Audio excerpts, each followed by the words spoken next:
Hey, you guys, this is the first episode of my podcast. I'm super, super excited. And I am extremely exhilarated to have Dee with me. Dee calls herself Freedom Architect. Did I say it right? Freedom Architect, Dee? So this is Yes. wonderful. Well, before she goes into explaining why she calls herself Freedom Architect, that's really interesting to me. I want to first even say, and you already heard me talk about this, but this is important that she is the one that led me to where I am right now. And that's why it's super important for me that she is here with me being on this first episode. It's like she's an honorary guest, and I'm super, super excited for that. So Dee, please explain why Freedom Architect? First and foremost, I just want to say thank you for having me as your honor guest on this show. I don't take this lightly because you're not just a friend, a client, my coach, but you have become such an inspiration for me for, doing the things that you love and actually paving the path for so many people like this co-creator. And I just love how you evolved in past 2 years, and you're absolutely like such an inspiration, and I'm just so grateful to have you in my life and to be here with you to share a little bit those crazy moments that we're going to be probably like look back in 10 years and say, oh my goodness, like this was we like this was the show when we actually started to impact the world together. And I'm just so excited. And I also want to say that when whenever I have a podcast and whenever I speak with someone, it's is this like, will I deliver? Will I give the audience the right value? And I feel for the first time, I just want to say this. I feel for the first time, um, I don't feel nervous. I feel so excited because I know you so well, and I know that we can go in so many different directions. But because we are here and we're gonna speak with power, and I feel that this is just me. That I feel that whatever will come out from my mouth, it will be the right thing. And I just want to honor you for holding this space and for just making this happen. So, Thank freedom architect. What does that mean? Like for me, it was important that I have a title, but also like the not the traditional title, because people are obsessed with titles. That's a fact. And I wanted something that will resonate. What are my values? One of the core three values is freedom. So health, happiness, and freedom are my core three values. And freedom for me means, like, for everyone, freedom means different. For me, freedom means that I actually get to spend time with people like you. I choose who I want to spend time with. And that's like because most of my life I was so conditioned. There was always like, you need to fit in here, you need to be in this box, you need to be like, in a certain way. So, freedom to spend my time with who I want and how I want is my ultimate freedom. So, yeah, freedom architect, and also like how I teach my clients and how I want to be kind of seen as someone who is allowing people to design their own life on their own terms. So when I say I'm a freedom architect, I am inspiring and motivating people to design their own life. Awesome. See, and freedom is one of my values too. It's not like the very top Yes. one, but it's in my six values for sure. And it's something that I always needed, I always wanted. And I even remember feeling that, well, maybe I'm too independent. Maybe it's not really even that great of a thing, freedom. But with age, I know that it's just something that for sure I would not want to give up. And speak with power, even the desire of why I wanted to do this podcast and to actually bring this message. It's the importance of people to speak, to have the freedom to speak, to have the power to speak, not to be afraid to speak up, to speak out, to say things like this. So I want to ask you, I know that you speak with power. I know that you have this confidence. I know you've got this experience. But right now, I want you to look back and try to remember a moment in your life when you actually didn't say something you didn't speak your mind. And then later you regretted that. So can you think of any moment? Uh, do you want a professional or personal memory? Whatever. You can do both. Whatever is up to you. So I think I'm going to go with personal because, and this is very raw and very naked. And I think we had a conversation about that.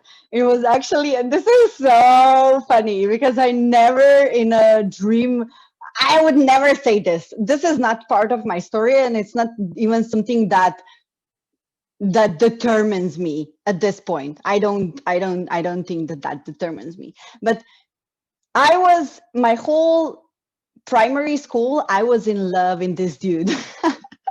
And I would never like, he was, he was super smart. He was like, yeah, the type of, when you see in the movies, that's like the dude that everyone is in love with him. Yeah. Like everyone. And I like, who am I? Like I was an immigrant kid. I was bullied by other mean girls, I was always picked up by other students, and I didn't have a chance.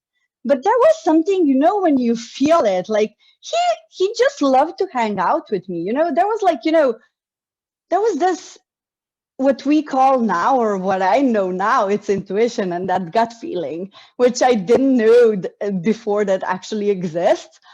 And it always felt, I didn't felt nervous, but kind of like, he wants to spend time around me. Until like this 8th grade, when we had the final, this was the final celebration, final party, and we both were awarded for sport students of the year. And we both got the trophy and all this good stuff. And we went for, it was there, it was like in a lobby, and he said, do you want to go for a drink? And I said, I don't know. And this was like, oh. And then later on, when I met him, and I was probably like finishing already my gymnasium. Yeah, I already probably had a kid. I don't know. And we had this conversation, and I said, that I had the biggest crush on you. And he just looked at me and he said, really? Why haven't you said anything? He said, like, because there were like so many other girls. And he said, do you know that this could like really turn out differently if you would said something, because I had a crush on you as well. And this was like, oh, really? Like, could life be different if I would say something? Was that actually supposed to happen, that I don't say something? I don't know. But that was probably one of the regrets, that I'm thinking, what if? And that's the thing, what if? And that's probably one of the things that I always strive in my business. I don't want to have what if. Yeah. I want to have an oops, I want to have, I F this up, and rather than what if. Uh-huh. Does that make sense? Absolutely. So, but okay, if you go back to that moment when you didn't, why? hmm Why I didn't say anything? Uh-huh. Yeah. Because I If you was try to afraid of analyze. rejection. Oh, afraid of Yeah, rejection. I was afraid of rejection, 100%. Who am I? Like, who am Mm. I? There are like millions other girls. Like, who am I? He Mm. would never pick me.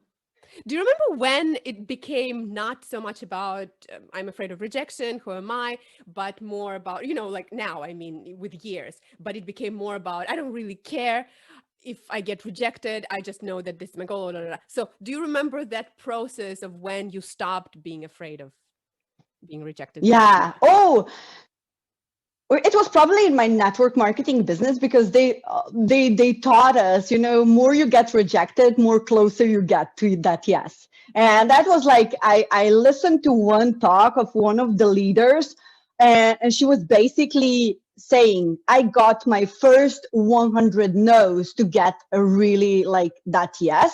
I was like, what? Like 100 no's? I can't do this. Like, but it's all about like this perseverance, about not quitting up, not giving up. And really, I think that was the moment when I really like, I'm going all in. Mm-hmm. And I was actually listening to one really good show, one training from now I don't remember his name, but he's journaling about his $1 billion idea.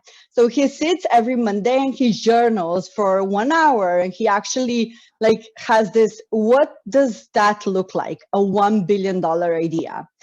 And he said, for me, that means that I go out, and it's when someone tells me I got 5 no's, 10 no's, 12 no's, 100 no's, 200 no's, that's like a daily activity for me. I was like, really? Like, you get to 200 no's? How can you actually go about that to receive 200 no's? And in that moment, I realized it's not about the no. It's really about redirection and finding that right yes. It's Okay. really about keep going and keeping the momentum. And I don't believe like no is just, there's a really funny quote. There is no rejection, it's just divine protection. Cool.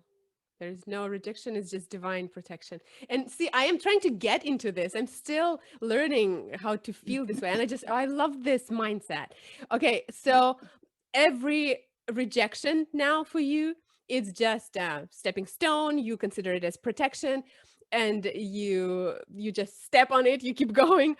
And what Yeah, I believe you. So this is how I do. So if we go like into a business, and Mhm. if we will have like entrepreneurs and creative people who are just like hard to deal with rejection, think of it that universe always, or God or Holy Spirit or whoever you believe in, it will always give you the right person, the right opportunity, the right thing that is Mhm. best for all of us, not Mhm. just for you. So put that ego out of the box, or put it in the box, like put it like, because if you get a no, that means that probably in a long run, someone there up there decided that this is going to be the best for all of us. Mhm. Mhm. I love that. Yeah. Because if they would say yes to you, if they would say yes to you, that would benefit you. Mhm. And on the grand scheme of life, that's just, you're just a tiny piece of universe of, this world. It can be just about you. I know.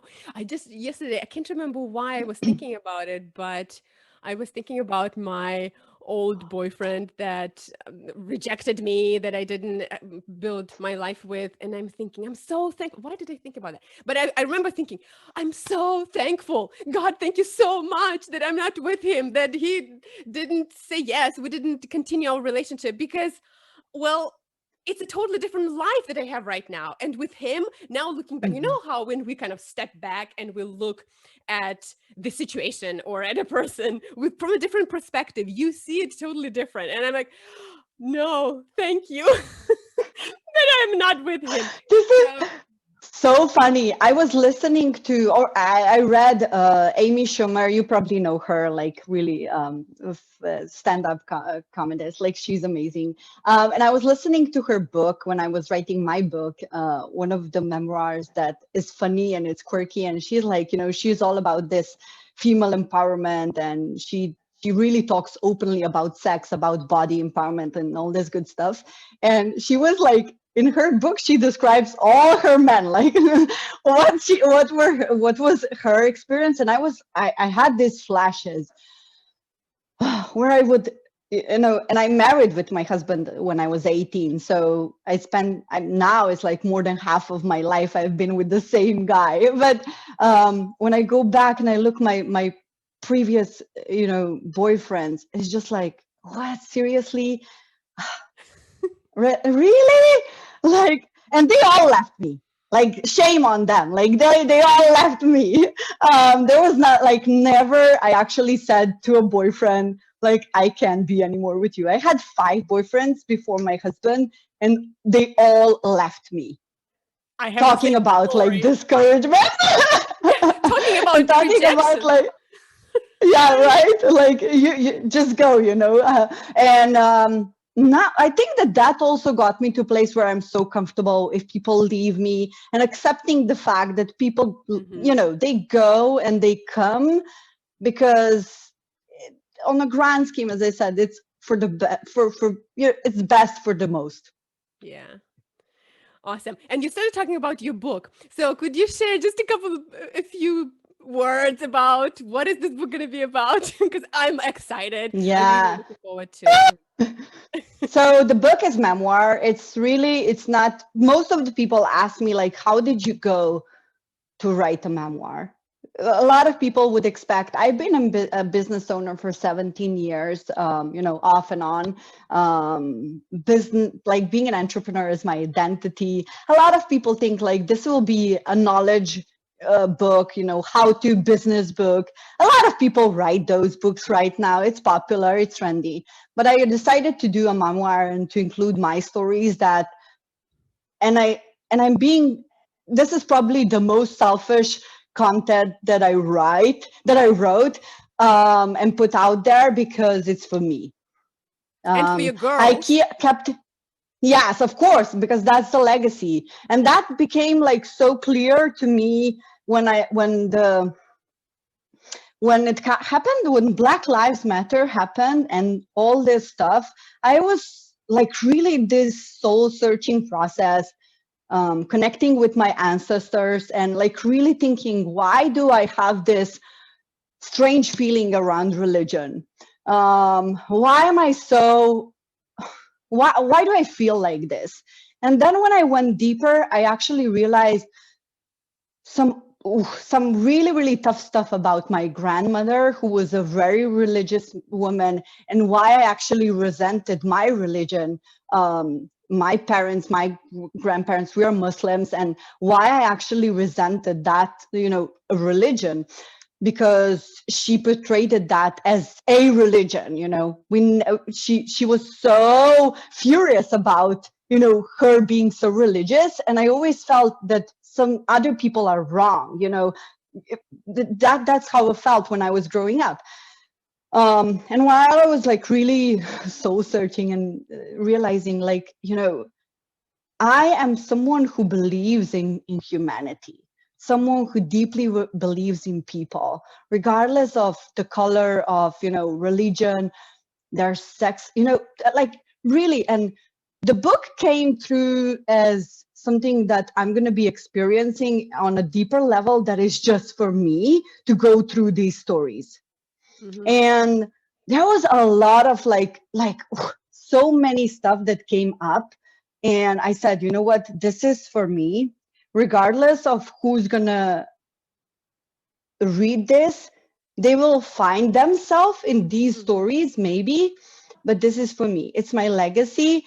So also my girls know, because when I was like soul searching and seeing like, where's my grandmother, can I read something about her, I don't know, like, and this was like, my granddaughters, my grandson, they will be able to read what was how was I thinking, what was I going through to become someone. And it's basically a legacy, but it's for me. Yeah. So it's about life of a mother, entrepreneur, and global citizen. The book is titled The Tricolor Butterfly, and it goes in white tricolor. It goes in different direction, different areas of my life that kind of are connected with number three. I don't know, like three layers of everything. I have three daughters, and all this good stuff. And one person asked me, like, is this like connected with Holy Spirit, Son, and I said, no. And he said, yes, because you are such a goddess and you are actually creating a new version of women goddess. And I said, no, that was not the point, but okay. And it's really about, different things, different layers in three different perspectives. Mm-hmm. So, Awesome. yeah. Wow. You're making me intrigued even more and more. I know I said this months ago that I can't wait to read your book. But yeah, this is such a great idea to leave this legacy. I'm so excited to read yours and then start mine in a year. But now the question is about your daughters. So you are empowering so many entrepreneurs, helping them to also speak with power, to have confidence to start their businesses. Well, what about your girls? How do you teach them to actually have this freedom, to have this power, and not to regret the things that they don't say? when they don't Oh, speak good, up? good, good, good. This is such a great question. I think because, and this is a part where I also speak in the book. I don't resent. I forgave my parents. I believe that we all, and I'm far from being a perfect mom. I don't even like try to be perfect mom. It's just I try to learn from my girls and try to, they are my greatest teachers, and I try to go with what I feel is right. And when I feel that that's right, I'm not so much obsessed because my parents were always like, watch, we are immigrants. We should behave a certain way. And it wasn't like how I feel. And that was like 40 years ago. That was how society worked. Thanks God that we have now so much access to conscious parenting and all this, so much educational stuff that we can learn about Mhm. parenting, about, and being a good enough parent. I think it's always like society puts this pressure. You need to be like this Instagram mom who is like perfect. No, screw that. I think that also how I raise them to speak up is that I am speaking up. Yeah. I'm always, we have arguments with my husband. We are not like, because my parents always try to hide that they are fighting, but there was this energy, that you felt that they had Yeah. a really bad argument, and you feel it in the air. We Mhm. try to, have an argument, and then also to try to have a conversation in front of them so they can see how you can actually go through the conversation and find a solution. Mhm. Um, so we have like really like we have conversation with our daughters like about Mhm. everything. um Mhm. our 13-year-old, she will be 13 on 3rd of December when the book will be published, hopefully. And we speak about everything, we speak about sex, we watch together like shows, and this is not a closed conversation. I know that this will happen, and I want her to trust me that she can always come to me first and have a conversation with me if that's what she chooses. Because I always felt that I had such a distant relationship with my mom. I always felt that I didn't want to have a friend, but I wanted to have someone who I can always count on. And my Mhm. parents divorced when I was 14, and that was like the most. I got my first period, and that was like really hard for me to. I always loved my dad. Like my dad is my king. He always like um he's a nerd. Like he always like helped me with homeworks and everything. And when my dad and mom divorced, I stayed with mom, and that was so hard for me. That also Mhm. led me to being so independent and rely on me. Um because I didn't have that, that rock, my father, Mhm. when that was the toughest period of my life, When you going needed to him. high school. And yeah. So I Mhm. think I want to be available for them so they can feel I can say something. And it's also like we live in this country. We are so blessed that, there is so much equality. There's so much, you know, Mm. here we speak, and I'm so blessed Yeah. that we actually live in this country where they are allowed to feel the moment of freedom and to speak up. Mhm. And you're in Sweden. I'm just saying this for the listeners, Yeah. right? Yes, you moved uh, from Slovenia. Slovenia. Yes. You were in Ljubljana in the capital. Is Yes. Yeah. We were in mm. the capital. My parents are from Bosnia, so it Mhm. was like a lot in Slovenia until this point still is like a lot of, you know, people from ex-Yugoslavia. They are like, they're different different type of Mhm. people in there. Where here in Sweden, there's so much. This country Mhm. is so intercultural, so there is no like pressure of immigrant, and all this good stuff. So that's also one of the things that I felt that I contributed when we moved. So yeah, it's pretty cool. That's awesome. Yeah, it's kind of something similar to the Soviet Union and older Yugoslavia and older Soviet Union mentality is totally different. But I think what you're doing with your mom, it's perfect. I mean, with your mom, what you're doing with your kids is just perfect because that's kind of what my mom did with me. And I realized at that time that it was important. And I was telling everybody because I called her my best friend. I told my friends that, you know what, you guys, I talked to my mom about sex. I talked to my mom about this and about Mm. that. It was so valuable for me. So I'm sure that for your girls, it will be also very important and they will be very grateful for this because I always knew that I could come to my mom and say, you know, mom, I just tried a cigarette. And she's like, okay, so did you like it? It's like, no, not really. So like I wasn't afraid to say things that maybe other parents would scold, like, how could you do this? She would just always, yeah, talk to me. And that's important. So it's perfect. Yeah, 100%. We had this accident like maybe 3 weeks ago where my girl, she's crazy. Um, she pierced her ears. So now she has like 5 holes in her ears, Hmm. and she did it by herself. And when I saw that, like she had like 2 and 3 here, and I said, Ella, what's that? She said, oh, I forgot to tell you. I was like, what? This is not something you forget to tell me. Like, how did this is dangerous. We should have a conversation about this. How did you do? And she said, I know that it would take so long for you to get me to do holes in my ears. And I was like, Hmm. what? And then she said, I want to have in my nose. And I said, okay, so let's go.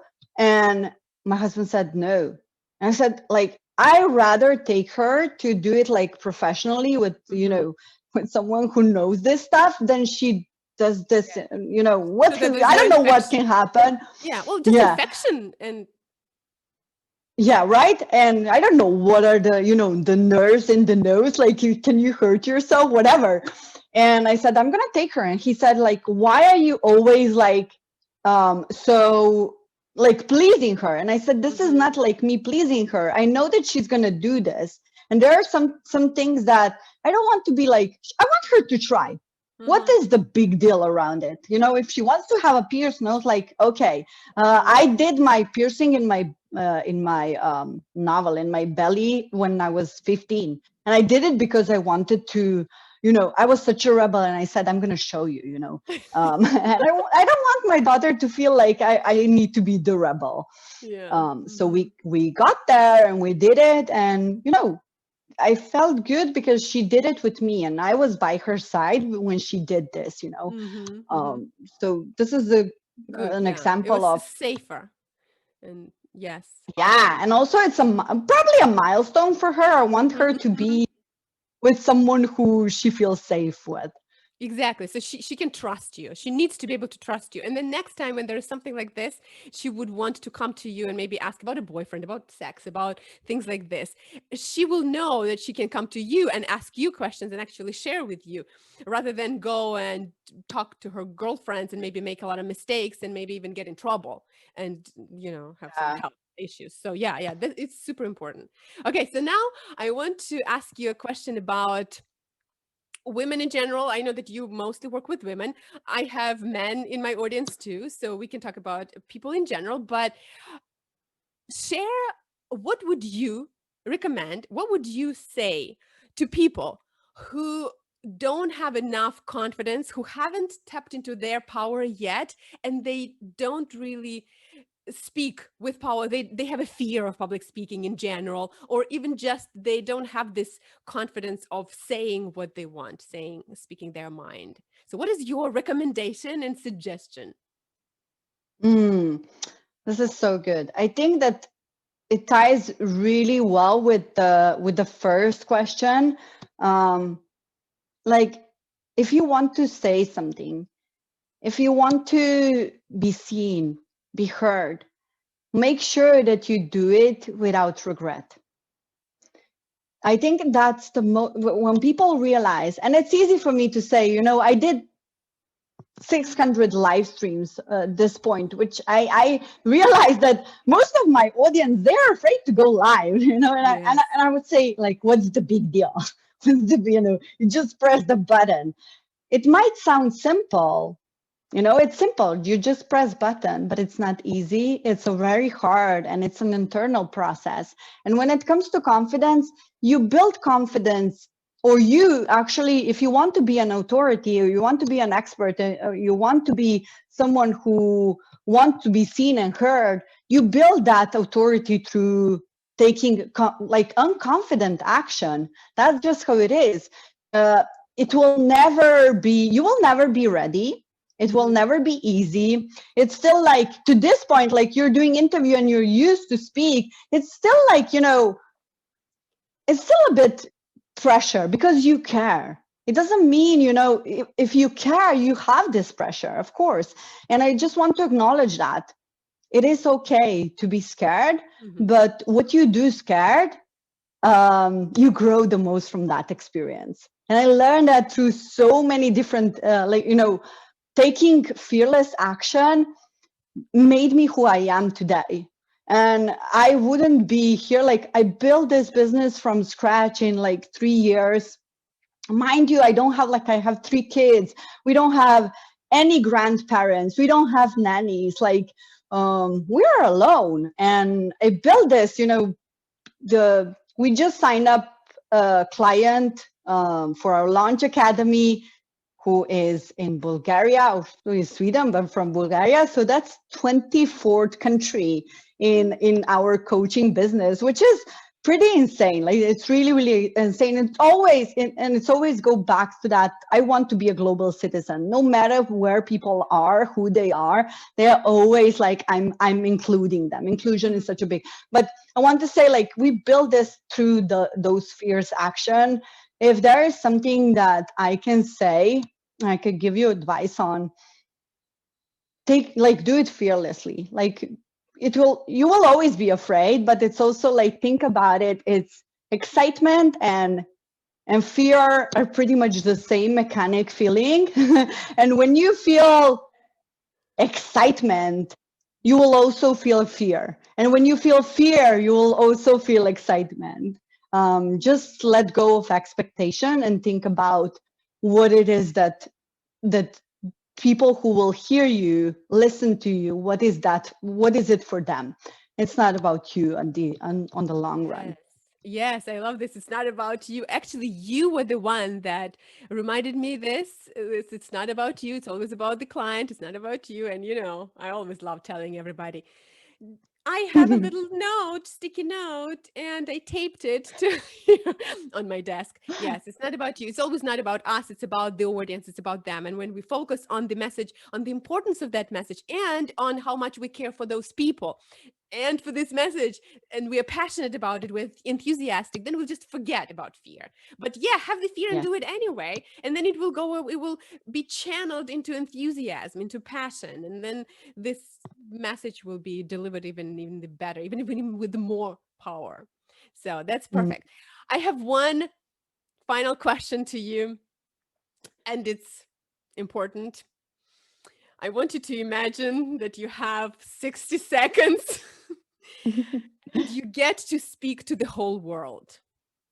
You Mhm. have a platform somewhere, and the whole world will be listening to you. You've got 60 seconds to say something, to speak your mind, to speak with power. Say it to the world. You put me on the spot. Okay, so if I would have 60 seconds to deliver a message to the whole world, I would say, dream big, plan for success, and impact the world. If not you, someone else who is less good, less competent, with less heart will do it, and you will regret it. Yes. Good. Thank you very much. And that is power. And that's how we speak with power. Thank you so much. I'm so, so, so, so, so grateful, not just for this episode, not just for you being on the first episode with me, but also for everything that you've done for me, for my business, for the future that we are building together, because we are impacting the world and we are starting on this journey. It is still the beginning, even though both of us have years of building this business, but it's still the beginning because I know that ahead of us there's this great, incredible future. And in years, we'll be listening to this first episode and reminiscing and thinking, wow, yes, remember that's where we were, but look at where we are now. We're gonna be like how I imagine, and I always say like have this, Apple vision or Yeah. Disney vision, those big vision, not just 1 year, 5 years, 10 years. Like really, how are you? Hmm. What is your masterpiece that fit in like the universal masterpiece? And I always say like I see myself with my people on Necker Island with with him. And we are like having this amazing mastermind, and we are just reminding ourselves this is where we started. Yes. This is where all began. Look at where we are right now. I Yeah. have this dream that, my people will be there and we're going to be like really, because if there is someone who of course, there are a lot of people who I look up to, but Sir Richard Branson is someone who really portrays that. Um, I Freedom. look at him as, yeah, freedom. Yeah, yeah, that's exact the freedom. You said it right, because he is like, he'll do so few things in his business but makes such a great impact. Yeah. He does, like, he is more about who is appearing to be, and saying no to things that are not important to him. He is a persona who because we both are like, we love Tony Robbins, but Tony Robbins, like, I don't want to spend like 14 hours on the stage. Like, no, that's just, but Sir Richard Branson is like, he's doing few things, but with a lot of impact. Like, that's the freedom, and I'm seeing myself on the Necker Islands with all my friends, my clients, my students, my co-creators, and we are looking to these, like, this is where it started. And it's so, so crazy to see where now we are sitting here and sipping mimosas, all this great stuff. Oh, I can Um, see that. so yeah. Yes, we'll start visualizing that. And dreaming will be there. Yeah, we for sure will be there. Thank you Mhm. so much. Thank you for Love this. you so much. Love you so much too. Okay.